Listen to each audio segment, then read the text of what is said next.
Bonjour à tous, on va s'intéresser aujourd'hui à une intégrale très particulière, l'intégrale de e de moins x carré dx. Donc je n'invente rien, tout ça a été mis en lumière il y a 2 siècles par Monsieur Gauss.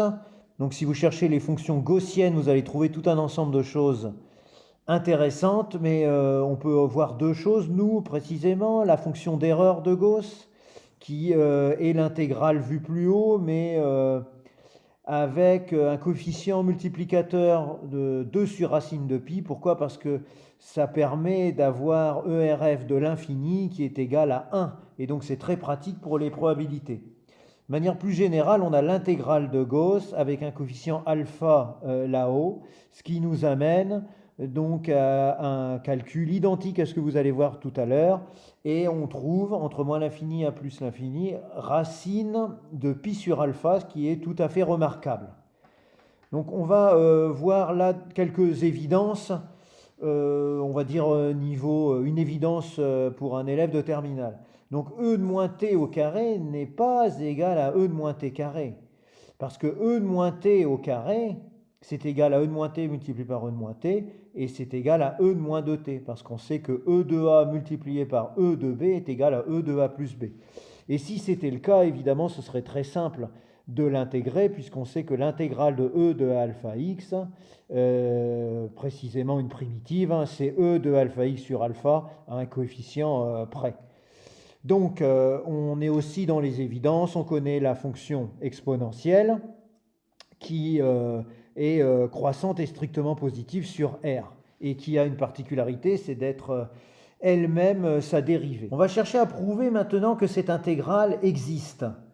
Alors pour ça, on va passer par une fonction qui est e de x moins x. On connaît facilement la dérivée, e de x moins 1, et on connaît e de x, on sait que e de x est toujours, quand on a affaire à des positifs, strictement supérieur à 1, ça veut dire que la dérivée est strictement positive, donc la fonction est croissante. De la même façon, on voit que f de 0 est égal à 1, donc ça veut dire que f de 0 est strictement supérieur à 0. Une fonction croissante qui débute au niveau de son intervalle par une valeur supérieure à 0 entraîne que la fonction est strictement positive. Donc e de x moins x est toujours supérieur à 0, ce qui veut dire que e de x est toujours strictement supérieur à x. Et donc maintenant, on peut en venir doucement à notre sujet. Je veux dire, si on inverse, ça veut dire que 1 sur e de x est inférieur à 1 sur x. En changeant de variable, et on peut y aller là directement, on a donc e de moins x2 qui est toujours strictement inférieur à 1 sur x2. Donc, théorème du gendarme, on vient encadrer notre intégrale, et bien sûr, cette intégrale, elle est connue, je veux dire celle de 1 sur x2, par exemple, entre alpha et plus l'infini, elle vaut 1 sur alpha. Ce qui prouve que e de moins x2, l'intégrale entre 0 et plus l'infini converge, donc on a une valeur à trouver. Si on fait un petit graphe, là je l'ai posé, la fonction e de moins x2, bon, en 0 elle vaut 1, on sait que quand x égale 1, la fonction e de moins x2 vaut 1 sur e, alors on peut tranquillement la dessiner, et puis réfléchir à une valeur approximative, très approximative. En faisant une petite interpolation, on doit trouver une valeur autour de 1. Alors maintenant, je passe à la suite, c'est-à-dire la démonstration. Passons maintenant à la démonstration. Donc on va appeler A notre intégrale recherchée. Donc a carré, c'est 2 fois notre intégrale multipliée. Je change pour la suite et pour que ce soit plus clair par la suite, la variable interne. Donc c'est e de moins x2 dx d'un côté, et puis de l'autre côté, e de moins y2 dy. Ce qui veut dire que je peux les rassembler en e de moins x2 multiplié par e de moins y2 dx dy. Et bien sûr, d'après les propriétés de l'exponentielle, des puissances, on en vient à l'intérieur de l'intégrale double, ici, à e de moins x2 plus y2 dx dy. Alors, on va passer des coordonnées cartésiennes aux coordonnées polaires. Donc, en coordonnées cartésiennes, l'élément infinitésimal de surface dx dy devient en coordonnées polaires, puisqu'on a un angle θ, ici une distance r, r dr pour ce côté-là, r dθ pour ce côté-là, et dr, donc r dr dθ.